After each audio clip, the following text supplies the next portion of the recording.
All righty, time for another edition of Science Sunday here in Hartford at the Connecticut Science Center with Nate. Good morning. Good morning, Mark. How are you? Doing well. What do you have for us today? So, it's getting warm outside. We're going to start seeing a lot more animals and insects. So I've got a microscope here, and I've got a butterfly wing. Okay. This is one of the butterfly wings from our butterfly encounter. And if we take a look at it, we can see that there's always little tiny pieces all over the wing. These are called scales.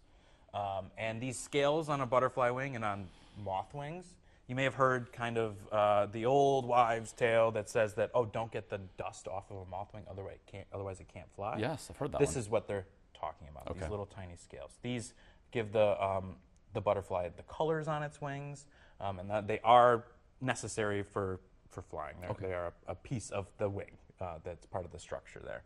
And they're made up of they're made up of a protein that's very similar to like your fingernails and your hair. Okay. So they're pretty rigid, but they're pretty small. So that's how they can come off. Now this is a blue morpho butterfly, and what's really, really interesting about a blue morpho is that its wings aren't actually blue, the same way that the sky is not actually blue. Okay. The light waves that are coming in are bouncing around in different ways, scattering, and then it appears to be blue. All right. So one way we can see the true color of it is if I just smooth it all out by putting a little bit of liquid, over top of it. And then we can see that, whoa, that blue That went away. disappeared.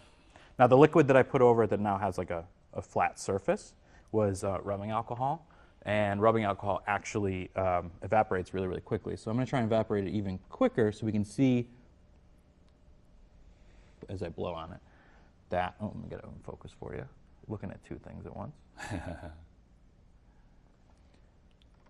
So there we go, changing back.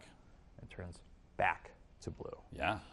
Yeah. So these scales are present on all butterfly and moth wings. All right.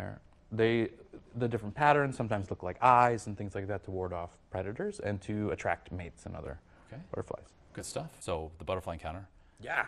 It's beautiful. It's an amazing Yeah, experience. you have to see these wings actually in action. Yeah, in Really, action. really cool. And it is an add-on, we should point out. Before we go, we want to let folks know about something happening coming up this week on Wednesday. On Wednesday, yeah, it's going to be one of our sensory-friendly days, which is where we take all the really, really noisy things and bright flashing lights and stuff like that, and we tune it down so that our friends who have issues with things like that can still enjoy the museum and get to hang out and do all the fun stuff. Yeah. And during your normal hours, 10 to 4. Yep. All right, so ctsciencecenter.org, you can go to learn more about the Butterfly Encounter, Sensory Friendly Day coming up on Wednesday, and everything else that the Science Center offers. Yeah, All right, Nate, thank you so much. And of course, we'll see you for another edition of Science Sunday next weekend.